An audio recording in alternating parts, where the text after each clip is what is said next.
ते गुजराती होते, त्यांना इंग्रजी उत्तम येत होतं आणि ते मराठी उत्तम शिकले होते. येरवाड्याला बंदिवासात असताना आचार्य विनोबा भावे यांच्याकडून जगद्गुरु श्रीमंत श्री तुकाराम महाराजांचे महात्मा गांधींनी मराठी नीट येतं तरी आपण वाचतो.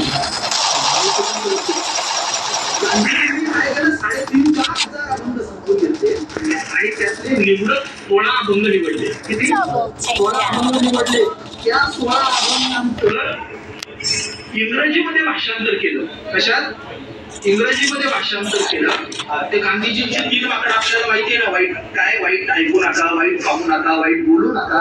याची प्रेरणा तुकाराम महाराजांची. तुकाराम महाराजांची नको सगळं अभंग पहा. त्याच्यामध्ये जगद्गुरु श्रीमंत श्री तुकाराम महाराज म्हणाले, हे देवा पांडुरंगा मला पापाची वासना दाखवू नको, त्याच्यापेक्षा मी आंधळा बरा आहे.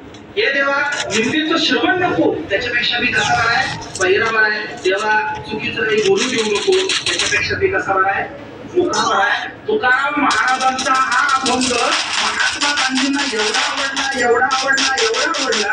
दुसऱ्या दिवशी त्यांनी वर्तमानपत्रामध्ये त्याच्यावर लेख लिहिला आणि जगद्गुरु श्रीमंत श्री तुकाराम महाराजांच्या प्रेरणेनं त्यांना 3 मात्राची कल्पना सुचली. 3 मात्र कोणती? वाईट ऐकू नका, पाहू नका आणि वाईट बोलू नका. महात्मा गांधीजींना विचारलं की महात्माजी, या सगळ्या अभंगांमध्ये तुमचा सर्वात जवळचा अभंग कोणता? ते म्हणाले, जगद्गुरु तुकाराम महाराजांचे सारेच अभंग सुंदर आहे. आता एक अभंग मला खूप आवडला. कोणता? जेका रंजले गांजले त्याचे म्हणे जो आपुले विठ्ठला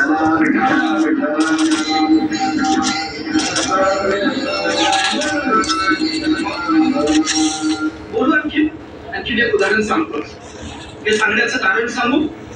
काही लोकांना असं वाटत राहतं की भजन करणं, कीर्तन करणं, गाथा वाचणं, ज्ञानेश्वरी वाचणं हे फक्त आणि फक्त वारकऱ्यांचं काम आहे. तुम्ही देव मानसिक तुम्ही विठ्ठलाला मानसिक तुम्ही गळ्यात माळ किंवा घालू नका, माझं काही म्हणणं नाही. फक्त एक विनंती काय, गाथा ज्ञानेश्वरी करू नका.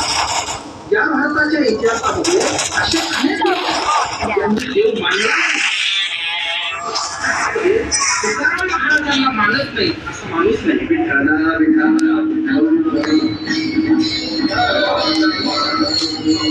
तुकाराम महाराज प्रेरणा आहे. किती प्रेरणा आहे?